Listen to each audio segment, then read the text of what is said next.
Em declarações à Rádio Educativa, a partir da Polónia, Karolina Abramowicz, mentora do História para Meninos, explica que o projeto nasceu em 2022, quando começou a aprender o crioulo, e explica: Foi então que decidi traduzir algumas histórias que já conhecia em outras línguas, como parte do meu processo de aprendizagem.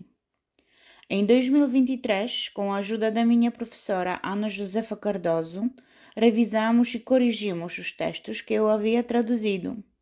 Quando os textos ficaram prontos, decidi publicá-los e disponibilizá-los para que outras pessoas também pudessem aproveitar essas obras. O projeto, que inclui 10 histórias escritas na língua crioula, variante da Ilha de Santiago, já beneficiou cerca de 50 instituições, nomeadamente escolas, jardins de infância, bibliotecas, museus e centros culturais em 3 continentes. Os livros estão disponíveis nos Estados Unidos, Portugal e em 4 ilhas de Cabo Verde: Santiago, Fogo, São Vicente e Sal. Em novembro, também chegarão à Ilha de Maio. A recepção tem sido extremamente positiva desde o início. A reação das crianças nas escolas tem sido fenomenal. Já visitei 2 escolas na Ilha de Fogo e 6 escolas na Ilha de Santiago. As crianças ficaram muito felizes ao verem histórias que já conheciam em português, agora disponíveis na sua língua materna. Algumas já sabem ler e o fizeram durante os nossos encontros. Professores e educadores valorizam muito este novo recurso para as atividades com as crianças.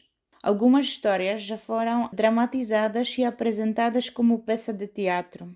Além disso, preparei os livros também em versões preto e branco para colorir, que podem ser usados tanto em aulas de arte quanto em casa. Questionada como é o processo de distribuição dos livros, Karolina Abramowicz garante que não há um processo centralizado ou coordenado para a distribuição dos livros. As escolas e instituições que os recebem são aquelas que consegui alcançar através da minha rede dos contactos pessoais e da publicidade que fiz no Facebook. Muitas pessoas colaboram comigo, compartilhando contactos de responsáveis por escolas, e essas pessoas me ajudam com a distribuição dos livros nos respectivos agrupamentos. Além disso, também elas indicam contacto de colegas de outras escolas, permitindo que o projeto chegue a cada vez mais instituições. O meu objetivo é sempre, quando visito Cabo Verde, entregar os livros pessoalmente e presenciar a reação das crianças, mas nem sempre é possível visitar todas as escolas. Por isso também envio os livros por correio para a sede dos agrupamentos, que se encarregam da distribuição. Atualmente tenho na minha lista de espera vários jardins de infância na cidade de Praia e algumas escolas no agrupamento 1 em Santa Catarina, com os quais já estabeleci contacto, mas ainda não disponho de exemplares suficientes para oferecer. A mesma fez saber que o projeto tem funcionado sem apoio institucional ou comercial, realçando que enviou pedidos de patrocínio, porém a maioria das instituições não respondeu. Frisa que o processo de tradução, revisão, edição e preparação foi financiado pela própria. O dinheiro para imprimir os livros vem principalmente de pessoas privadas, tanto amantes de Cabo Verde na Europa, como cabo-verdianos residentes nos Estados Unidos e alguns que vivem em Cabo Verde.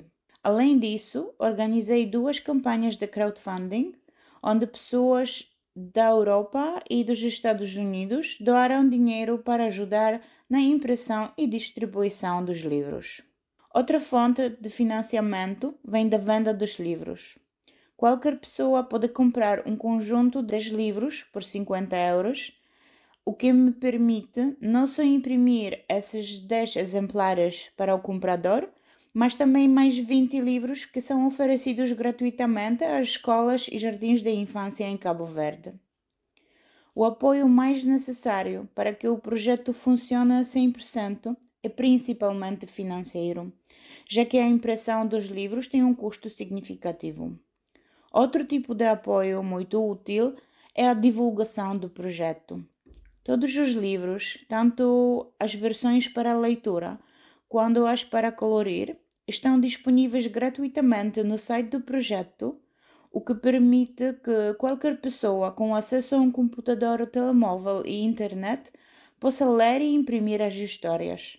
Para Carolina Abramovich, o projeto vai apoiar significativamente o processo de leitura dos alunos cabo-verdianos, fornecendo-lhes material escrito na sua língua materna, o crioulo.